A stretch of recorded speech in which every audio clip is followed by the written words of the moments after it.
I wish that senators would have a chance to go and just look at the empty cupboards in the Delta and the number of people who are going around begging just to feed their children. And starvation is a major, major problem now.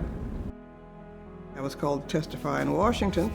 I asked if they would come and see what was really going on, which was starvation and malnutrition, and an attempt to make people leave the state if they were poor and black. And the committee, to my surprise, came.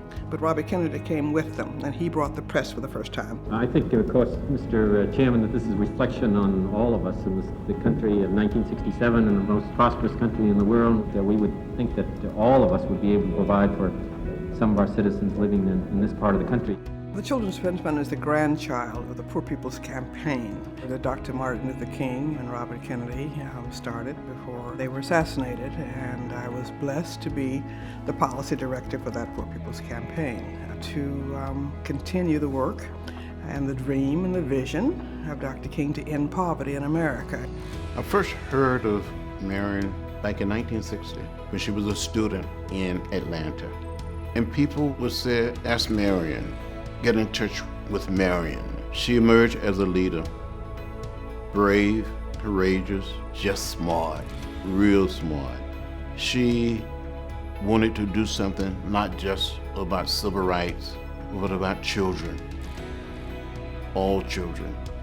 The first law that we were able to lead and get enacted in the Congress was the Educational Handicapped Children's Act. We've got millions and millions of children who have health care, and CDF has played a very key role in that. We've got early education investments and Head Start investments that have grown over the years. We've got after-school investments that have grown over the years. We've been able to make some cracks in decreasing child poverty. But one of the things we never do is we never give up.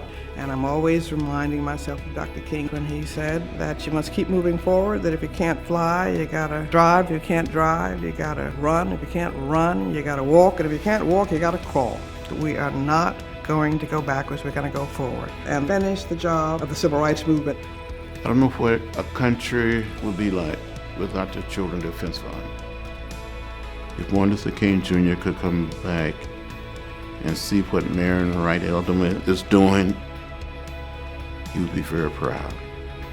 And so I think this is another one of those defining times that offers all of us the opportunity to stand up, fight back, and to form that next movement to end poverty, to create jobs, to make sure that every child is educated. Children need this sense of hope, this sense of, yes, I too can make a contribution.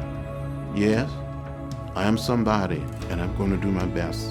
So this is the time for all of us to put aside all of our organizational stuff, to put aside all of our political stuff, and to figure out how we're going to come together to pass on a better country for our children than we inherited.